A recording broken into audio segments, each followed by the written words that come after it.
ಕೊಡಗಿನ ವಿನಯ್ ಸೋಮಣ್ಣ ಅನ್ನೋ ಬಿಜೆಪಿ ಕಾರ್ಯಕರ್ತ ಇನ್ನೂ ಕೇವಲ 38-39 ವರ್ಷ ವಯಸ್ಸು.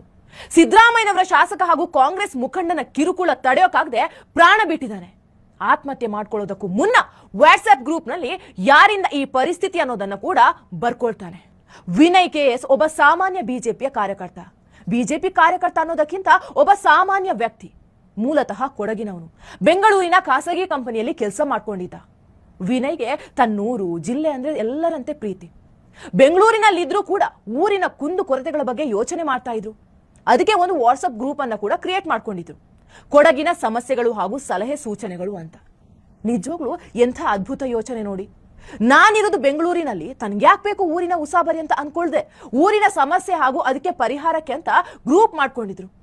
ಆ ಗ್ರೂಪ್ ನಲ್ಲಿ ಯಾರೋ ಕಾಂಗ್ರೆಸ್ ಶಾಸಕ ಪೊನ್ನಣ್ಣ ಅವರು ಸರಿಯಾಗಿ ಕೆಲಸ ಮಾಡಿಲ್ಲ ಅಂತಲೋ ಯಾವುದೋ ಶೌಚಾಲಯ ಮಾಡಿಲ್ಲ ಅಂತಲೋ ಪೋಸ್ಟ್ ಹಾಕಿರ್ತಾರೆ. ಅದಕ್ಕೆ 5 ದಿನದ ಹಿಂದೆ ಗ್ರೂಪ್ ಅಡ್ಮಿನ್ ಆದ ವಿನಯ್ನನ್ನು ಸೇರಿಸಿ ಎಫ್ಐಆರ್ ಮಾಡಿಸಲಾಗಿತ್ತು. ತಣ್ಣೀರ್ ಮಹಿನಾ ಅನ್ನೋ ಕಾಂಗ್ರೆಸ್ ಕಾರ್ಯಕರ್ತನಿಂದ ದೂರು ದಾಖಲಾಗಿತ್ತು. ನಂತರ Pratap Simha, KG Bopaiah, Appachu Ranjan, MP Chalan, Sachin, Rakesh Devaiah, advocate Nishant, advocate Mohan ಎಲ್ಲರೂ ಸಹಾಯಕ್ಕೆ ನಿಂತರು. ಜಾಮೀನು ಕೂಡ ಕೊಡಿಸಿದ್ರು. ಅಷ್ಟಾದ್ಮೇಲೂ ಕೂಡ ವಿನಯ್ ಮೇಲೆ ಒತ್ತಡ ಹೆಚ್ಚಾಗ್ತಾ ಇತ್ತು. ನಿರಂತರವಾಗಿ ಬೆದರಿಕೆ ಹಾಕ್ತಾ ಇದ್ರು. ಆತನ ಬಗ್ಗೆ ಸೋಷಿಯಲ್ ಮೀಡಿಯಾದಲ್ಲಿ ತುಂಬಾ ಕೆಟ್ಟದಾಗಿ ಪೋಸ್ಟ್ಗಳನ್ನು ಹಾಕೋಕೆ ಶುರು ಮಾಡ್ಕೊಂಡಿದ್ರು. ವಿನಯ್ಗೆ ಅದನ್ನ ತಡ್ಕೊಳ್ಳುವಷ್ಟು ಶಕ್ತಿ ಇರಲಿಲ್ಲ. ಮೆಂಟಲಿ ತುಂಬಾ ಡಿಸ್ಟರ್ಬ್ ಆಗ್ತಾರೆ. ಕೊನೆಗೆ ಆತ್ಮಹತ್ಯೆ ಮಾಡ್ಕೊಳ್ತಾರೆ.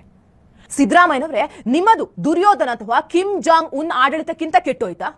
ಒಬ್ಬ ಸಾಮಾನ್ಯ ವ್ಯಕ್ತಿ ನಿಮ್ಮ ಶಾಸಕರ ವಿರುದ್ಧ ಮಾತಾಡಿದ್ರೆ, ಅದು ಕೂಡ ಅವರು ಕೆಲಸ ಮಾಡಿಲ್ಲ ಅನ್ನೋದನ್ನ ಹೇಳಿದ್ರೆ ಕೇಸ್ ಹಾಕ್ಸಿ ಹಿಂಸೆ ಕೊಟ್ಟು ಹೀಗೆ ಆತ್ಮಹತ್ಯೆ ಮಾಡ್ಕೊಳ್ಳೋ ಹಾಗೆ ಮಾಡ್ತೀರಾ? ಇದೇ ನಿಮ್ಮ ಸರ್ಕಾರ ಇದ್ದಾಗಲೇ ಅಲ್ವೇ ಡಿವೈಎಸ್ಪಿ ಗಣಪತಿ ಅನ್ನೋ ಅಧಿಕಾರಿ ಮಾಧ್ಯಮದ ಮುಂದೆ ಬಂದ್ರೂ ಜೀವ ಬೆದರಿಕೆ ಇದೆ ಅಂತ ಹೇಳಿಕೊಂಡು ಕೊನೆಗೆ ನಿಗೂಢವಾಗಿ ಸಾವನ್ನಪ್ಪಿದ್ದು.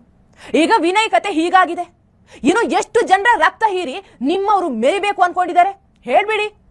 ನಿಮ್ಮ ಅಧಿಕಾರದ ದುರ್ಬಳಕೆ ಹೇಗಿದೆ ನೋಡಿ. ಪೊಲೀಸ್ ವಾಹನಕ್ಕೆ ಬೆಂಕಿ ಇಟ್ಟು ಗಲಭೆ ಮಾಡಿದವರನ್ನ ಸ್ವಾತಂತ್ರ್ಯ ಹೋರಾಟಗಾರರು ಅನ್ನೋ ಲೆವೆಲ್ಗೆ ಬಿಲ್ಡಪ್ ಕೊಟ್ಟು ಕೇಸ್ ವಾಪಸ್ ಪಡ್ಕೊಳ್ತೀರಾ?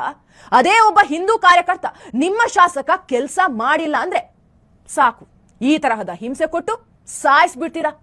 ನಿಮ್ಮ ಭಾಗ್ಯಗಳಲ್ಲಿ ಉಚಿತ ಕೇಸು ಅಥವಾ ಸಾವು ಅನ್ನೋದೇನಾದ್ರೂ ಭಾಗ್ಯಗಳಿದಾವ? ಹಾಗಾದ್ರೆ ವಿನಯ್ ನೇರವಾಗಿ ತಮ್ಮ ಸಾವಿಗೆ ಯಾರು ಕಾರಣ ಅಂತಲೂ ಬರ್ದಿಟ್ಟಿದ್ದಾರೆ.